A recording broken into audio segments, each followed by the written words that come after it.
Burkina Faso is on the verge of hitting a significant milestone. While President Traore has done so much to destroy French imperialist influence over Burkina Faso, the issue of the CFA Franc still remains. This colonial relic has for decades stunted the financial and monetary independence of Francophone Africa. However, recent news indicates that Traore is on the verge of achieving true monetary independence for Burkina Faso. In a recent report, Burkina Faso is in the process of creating a new currency, which they have named Sira. Unlike the CFA Franc, Sira will be fully controlled by the Burkinabe authorities. But will this currency be able to successfully replace the CFA Franc? Let's find out. In an interview in February 2024, the president of Burkina Faso said something very striking that shows that he is a man on a mission to transform Burkina Faso. He said, "Perhaps everything we've done has surprised you, hasn't it? Don't worry, more changes are coming that might still surprise you. We will break every tie that has kept us in slavery." What an iconic statement. Traore's statement proves that all that he has done since assuming power in Burkina Faso was planned, and none of those actions were made on impulse. His statement is a slap to the face of those people who say that because he is a military man, he doesn't know what he is doing and cannot rule a country. As the captain has said, everything they have done has certainly surprised the world, especially the West. And now they are about to surprise the West, especially France, with another move, the creation of a new currency. Captain Traore says the plan is to break all ties that have kept the country in slavery, and we can all agree that the CFA Franc, the currency that is currently being used by 14 African countries including Burkina Faso, is something that has kept these nations in slavery. Before we proceed, here is a reminder to like this video, drop a comment, and subscribe to our channel so that you can get more videos like this. But now Traore, together with the leaders of Mali and Niger, is forging a new path that will free them from the constraints imposed by foreign interests. In this light, Traore is taking significant steps towards establishing the Burkinabe's new currency, Sira. One such step that has been taken towards the establishment of the currency was the establishment of the Burkinabe Treasury Deposit Bank. You see, unlike other African countries that have central banks which regulate the monetary system of the country, Francophone African countries don't have central banks. What exists is the Central Bank of West African States, which operates as an extension of the Bank of France. So, the situation was, Francophone Africa couldn't print or issue currency, they couldn't control monetary policy without approval from France, and they had to keep half of their money reserves with France. Like General Tiani once said, "Money is a sign of sovereignty, and we are engaged in a process of recovering our total sovereignty.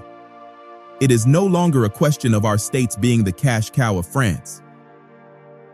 So, Traore's establishment of a treasury deposit bank is a fantastic move because Burkina Faso will no longer have to depend on the Central Bank of West African State, which is a colonial relic, to store its reserves or regulate its monetary and financial system. With this treasury deposit, Burkina Faso will no longer have to deposit 50% of its reserves in a French bank. Additionally, the Treasury Bank is designed to provide accessible banking services to all citizens, with a network extending through regional, provincial, and departmental treasuries to ensure that everyone, regardless of location, can access these services. But that's not all. The Treasury Deposit Bank will also cater to a wider range of clients, including public institutions, state companies, local authorities, international organizations, NGOs, and private businesses. Its primary mission will be to manage the banking functions of the public treasury, offering services like account management, resources collection, and transaction processing. The establishment of the Treasury Deposit Bank empowers Burkina Faso to conduct financial transactions independently, bypassing the need to go through the Central Bank of West African State, thereby eliminating any potential interference from France. As you can see, this initiative sets the stage for the eventual elimination of the CFA Franc. While the new currency Sira is still being created, there is no doubt that Burkina Faso has entered a new stage of monetary independence. Unlike the CFA Franc, the Sira will be fully controlled by Burkina Faso, allowing the country to set its own monetary policies, regulate inflation, and promote local industries without external influence. To support this shift, the Treasury Deposit Bank will safeguard the country's financial reserves, eliminating the requirement to deposit funds in French-controlled banks. In addition to the Treasury Deposit Bank, the authorities in Burkina Faso also have plans of backing the currency with gold. This is why in recent times President Traore has taken significant steps towards controlling the country's gold resources, which had been left in the hands of terrorists and Western companies. Not only did he ban the export of gold, he also created a gold mining refinery and a waste processing facility. These gold refining and processing facilities represent a significant step in securing its economic future, enabling the country to retain more of its wealth within its borders and reduce the illicit flow of gold that has been funding violence and instability. The refinery also ensures that Burkina Faso can build its gold reserves, which will be necessary in the long run when it's ready to ditch the CFA Franc and launch its own currency. According to recent reports, there are also plans being made by the authorities in Burkina Faso to make several innovations to the 2015 mining code updated in July 2023. One such innovation is the plan to establish a national gold reserves. According to the information from the Council of Ministers meeting held on March 20, 2024, Burkina Faso plans to ask mining companies to contribute to building the National Gold Reserve. The revised mining code also includes new regulations for marketing gold and other minerals aimed at creating a more structured and regulated industry. So, not only are gold exports banned, companies, including those foreign ones, are expected to contribute gold to build the national gold reserves. Now here is where it gets interesting. Burkina Faso has started to produce its own gold bars. The gold bars were produced from processing mining residues known as fine coal, previously abandoned at the Essakane mine. Fine coal is the leftover material after the extraction of gold, which still contains a considerable amount of gold. The Burkinabe waste plant was able to process the fine coal to produce about 44 gold bars weighing 93.197 kilograms, which was handed to the Economy Ministry. This is brilliant. Indeed, Burkina Faso is making tremendous progress. So instead of the CFA Franc, which is backed by the euro, the Sira will be backed by gold produced and stored in Burkina Faso's Treasury Deposit Bank. What is happening right now is a monumental shift in Burkina Faso's financial independence. You see, no other African country has been able to achieve what Burkina Faso is on the verge of achieving right now. For decades, Francophone countries have been using the CFA Franc, created on the 26th of December 1945 by a decree of General de Gaulle. It is a colonial currency, born of France's need to foster economic integration among the colonies under its administration, and thus control their resources, economic structures, and political systems. This currency is currently being used by Benin, Burkina Faso, Guinea-Bissau, Ivory Coast, Mali, Niger, Senegal, and Togo in West Africa, and Cameroon, Central African Republic, Chad, Congo-Brazzaville, Equatorial Guinea, and Gabon in Central Africa. France used this currency to maintain significant economic and political influence over Africa because it had control over the currency's convertibility and monetary policy. This means that with the aid of the CFA Franc, France could manipulate the money supply, interest rates, and currency valuation across Francophone Africa all the way from Paris. In addition to this, France also controlled the money reserve of Francophone Africa because Francophone Africa was required to at first put 100% of their money reserve in France's bank. Later on, it changed to 70%, and it is currently 50%. So the situation was, Francophone Africa couldn't print or issue currency, they couldn't control monetary policy without approval from France, and they had to keep half of their money reserves with France. For decades, the use of CFA Franc by African countries which are supposed to be independent has been heavily criticized, but France has repeatedly defended the currency, saying that it was necessary to promote monetary stability, facilitate economic integration, and enhance overall economic performance. Supporters of the CFA Franc also argue that the currency is a useful buffer against inflation because it is pegged to the euro. However, according to Senegalese economist Ndongo Sambasila, who is head of research and policy for Africa at International Development Economics Associates. The CFA was created not for the benefit of African states, but for France to protect itself against the rise of the United States dollar. He went on to explain that from a purely practical economic standpoint, the CFA is not a beneficial currency or system for its user states, because the long-term analysis of the GDP of countries using the CFA franc reveals that, since their independence, none of these countries have recorded any significant development as they should have if the CFA franc was truly for their benefit. The highest income per capita any of these nations had experienced was in the 1970s. Samba further explained that the fact that the CFA franc is pegged to the euro is even detrimental to the economy of Francophone countries because their exports are priced and traded in US dollars, thereby making their products, which are primarily commodity products, uncompetitive in the international market. This system undermines the economic freedom of Francophone Africa because it traps them in a neo-colonial model that favors foreign companies over local companies. Now, defenders of the currency praise its credibility and stability and point out that no CFA member has experienced a major financial crisis. Well, this may be true, but the fact is that African countries are paying dearly for this so-called stability that the currency brings. First, think about the fact that every CFA member country is required to deposit at least 50% of its foreign exchange reserves, which is currently about 10 billion euros, into a special account in the French treasury. And in return, France guarantees the unlimited convertibility of CFA francs into euros.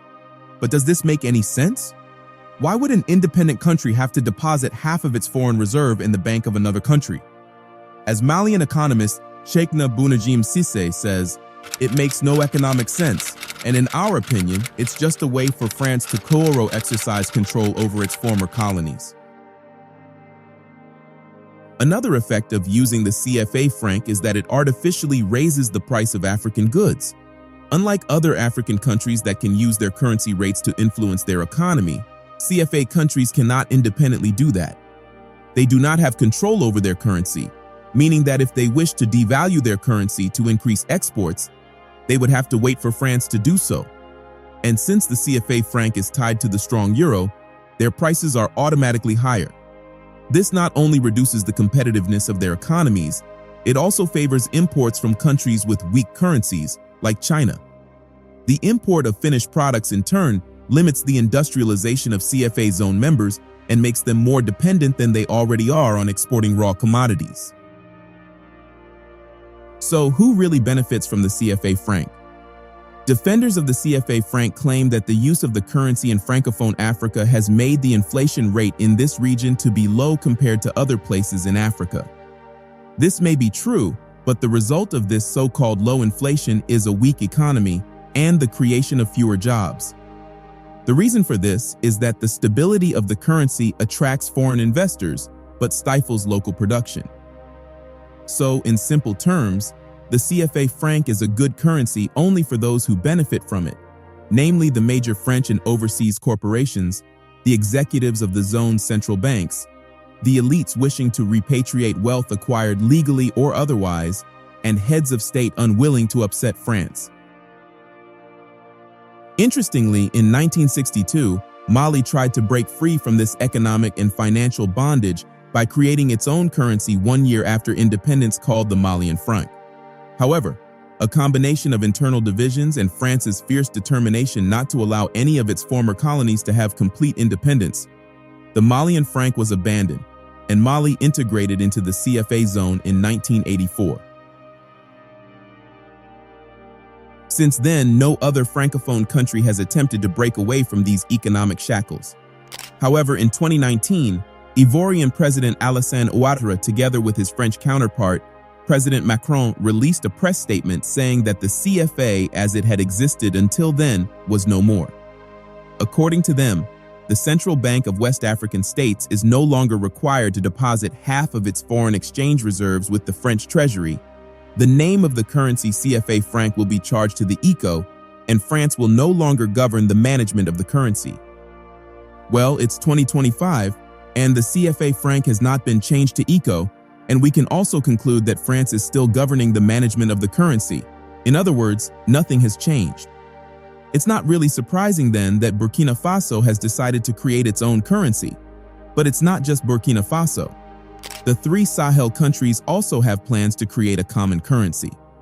Recall that in September 2023, Mali, Niger, and Burkina Faso signed the Liptako-Gourma Charter, establishing a new alliance called the Alliance of the Sahel State, which laid the foundation of establishing a confederation between the 3 countries. Initially, it was established as a defense pact for the 3 countries to pool their military resources to fight rebel or jihadist groups. However, it was later revealed by President Traore that the alliance would evolve from a defense union to a true economic, monetary, and political union that counters the ECOWAS bloc. In November of the same year, the finance ministers of the 3 states issued a joint statement recommending the creation of a committee of experts to study the issue of economic union and monetary union. This was a historic initiative to re-establish their monetary sovereignty by creating a common currency called Sahel. So, as you can see, the idea of creating a common currency is not a farce. Mali, Niger, and Burkina Faso are completely serious about it. Currently, everyone is waiting with bated breath to see the next move the junta will make in line with the creation of a new currency. Because the fact is, creating a new currency is much more than printing new banknotes. They would have to erode decades-long financial systems and replace them with a better financial system. According to Tierno Tioun, an expert on monetary policies and unions between West African states, in order to successfully launch and maintain a multilateral currency, several key factors have to be considered. First, macroeconomics and fiscal policy must be carefully coordinated, meaning that Burkina Faso, Niger, and Mali will have to closely coordinate their economic and budgetary policies in order to ensure currency value stability and eliminate trade imbalances.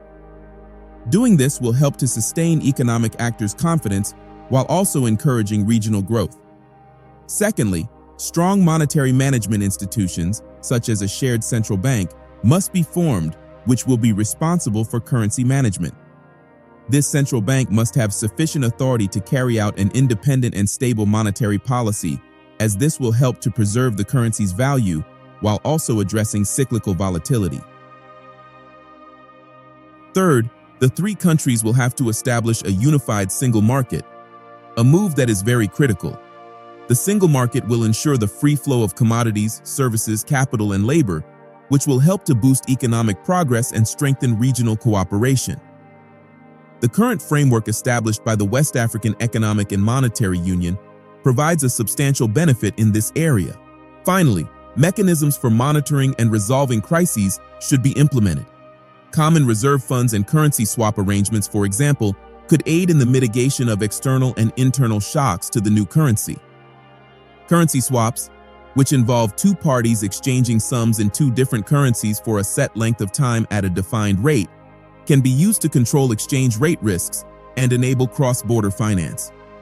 While the world awaits for the next move by the military juntas, we can't help but applaud their initiative in deciding to form a new currency. There may be risks involved, as some analysts have pointed out, but the fact is, the benefit far outweighs the risks. First, creating a new currency would grant complete independence to these countries. Secondly, establishing a larger monetary zone will foster greater trade integration and improved resource allocation. It would also enhance the country's flexibility in dealing with external partners. Thirdly, by joining a new monetary union, these 3 countries could also benefit significantly from increased trade integration, independence from external partners, lower transaction costs, and investor attractiveness. This is a bold move from Ibrahim Traore and his counterpart, and the whole of Africa welcomes this move. What are your thoughts? Let us know in the comments section below. Don't forget to like this video, drop a comment, and share this video.